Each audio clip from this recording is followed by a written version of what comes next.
বিশ্ববিদ্যালয়ের প্রশাসনের সাথে লন্ডন থেকে সম্পর্ক মেনটেন করা হচ্ছে। যদি ডাকসু আক্রান্ত হয়, আমরা ধরে নিব ডাকসু আক্রান্ত হয়েছে লন্ডনের প্রেসক্রিপশনে।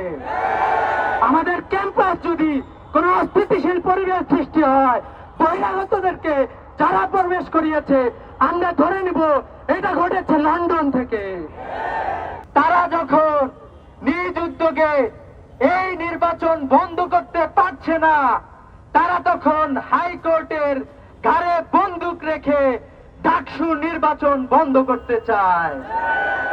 আমরা হাইকোর্টের বিচারকদেরকে বলতে চাই, আপনারা দেখেছেন বিগত সময়ে বাংলাদেশে এমন বিচারপতি তৈরি হয়েছিল যারা বলতো, যারা স্কাইপের মাধ্যমে পরামর্শ করে চক্রান্ত করে বিচার ব্যবস্থাকে কলঙ্কিত করেছিল, যারা বিগত 16 বছরে ফ্যাসিবাদকে বাংলাদেশে স্টাবলিশ করেছে।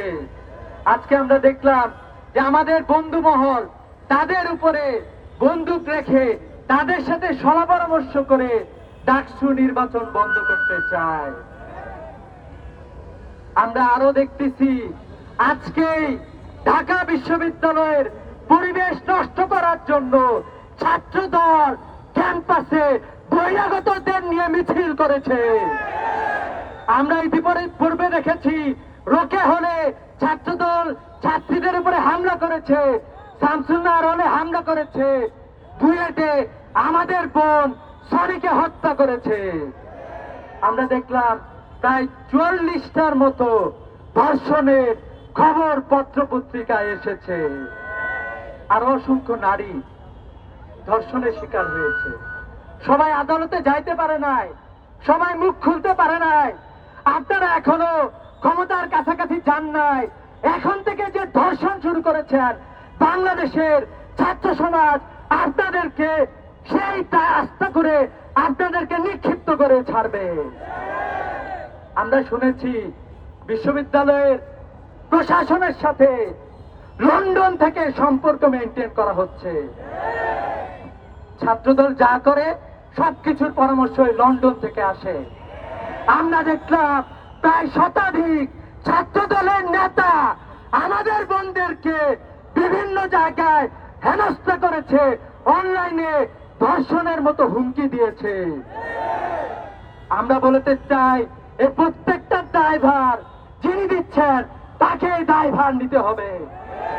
ক্যাম্পাসে একটি অস্থিতিশীল পরিবেশ করার জন্য বাইরে থেকে ষড়যন্ত্র করছেন। ছাত্র সমাজ সবকিছু বুঝে, সবকিছু জানে। যদি ডাকসু আক্রান্ত হয়, আমরা ধরে নিব ডাকসু আক্রান্ত হয়েছে লন্ডনের প্রেসক্রিপশনে। আমাদের ক্যাম্পাস যদি কোনো অস্থিতিশীল পরিবেশ সৃষ্টি হয়, বহিরাগতদেরকে যারা প্রবেশ করিয়েছে, আমরা ধরে নিব এটা ঘটেছে লন্ডন থেকে। বাংলাদেশের ছাত্র সমাজ জুলাই বিপ্লব ঘটিয়েছে এই ধর্ষণকারীদের বিরুদ্ধে, এই অত্যাচারীদের বিরুদ্ধে, এই চাঁদাবাজির বিরুদ্ধে। ছাত্র সমাজ ঐক্যবদ্ধ হবে, রাস্তায় থাকবে ইনশাআল্লাহ।